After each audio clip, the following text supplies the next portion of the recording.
Hello and welcome. My name is Diette and thank you for watching my video. Please like and subscribe if you enjoy my content. Today, I'm going to continue to work on the wire frame of my tree sculpture. The first type of wire I'm working with is an aluminum armature wire, which is 1/16 of an inch gauge. It's very easy on the hands to work with. It's manipulated without much effort. I'm keeping in mind that the characters are typically about 2 inches tall, but I'm not sure how to estimate how much wire I will need in order to achieve the height that I'm after, so I'm guesstimating what length to cut these. I also want some of the main roots to be more substantial and sit above the ground, so I want to keep that in mind as I'm cutting the wire as well. I've added one strand of leftover sculpting wire that I have in my kit. It's a much thinner gauge than the armature wire and it's very stiff, so I have to use the pliers, otherwise I'm just going to wreck my hands. This one cuts like a kitty claw, so I need to be mindful when I'm twisting the wires not to scratch up my arms in the process. I went ahead and started twisting all the wires to form the main trunk and soon realized that I didn't leave enough for the roots, so I did have to undo my work and try again. I used an object to hold the shape this time while I began to twist. From there, I was able to work on the main branches of the tree by simply splitting the wires off and continually twisting. If you have long hair like me, I would recommend tying your hair back before you start. Despite having a hair tie on my wrist, I didn't actually use it until closer to the end of this video. It almost got tangled in the wires, but thankfully I caught it in time. I'm trying to keep the twist flowing in the same direction, which is clockwise, from the trunk all the way to the end of each branch. I don't know if this is going to make any difference with the end result, but it seems like a logical approach.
Once I finished with the main branches, I curled the ends and moved them around a bit to reposition them. Then I worked on the roots.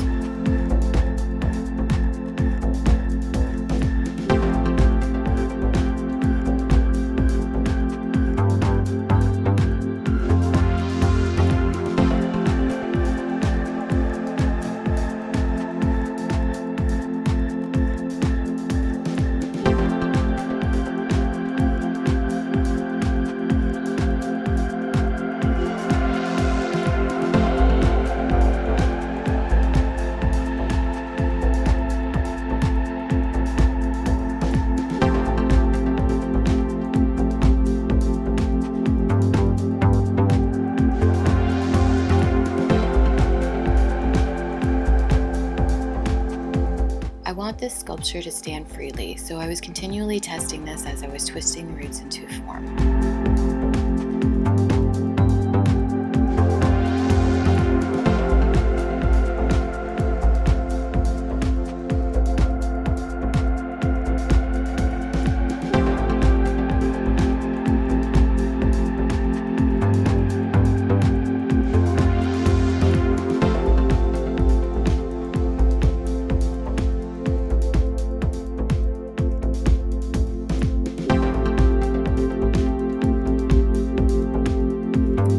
next step was to add the aluminum foil to add more bulk to the sculpture. I twisted the aluminum foil out into long strips and wrapped it around the wire from the base of the tree to the end of the main branches.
Also left the loops connected but pinched sections together to create some visual interest.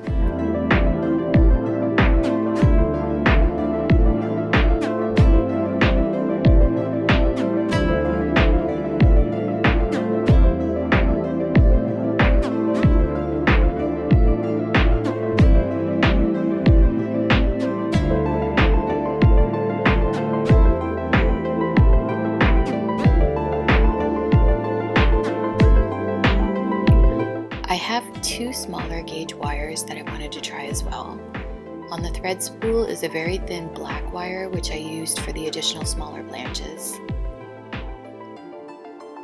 To keep it strong, I started wrapping from the main trunk all the way out to each of the branches.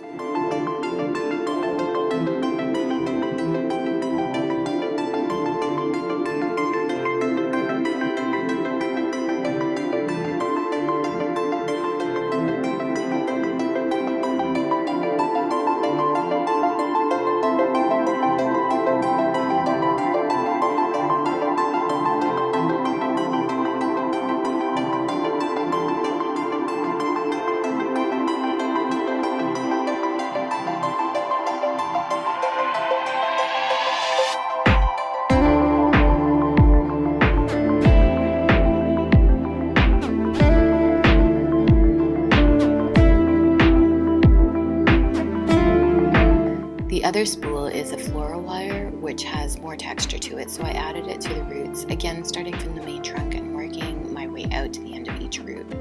I don't know if either of these smaller wires are going to work, but I want to test them out and see what happens.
Finally, I moved around the branches and roots to get the final shape of the tree ironed out. Overall, it ended up shorter than I had hoped for, but I'm sure once I begin adding clay, this will add some height as well.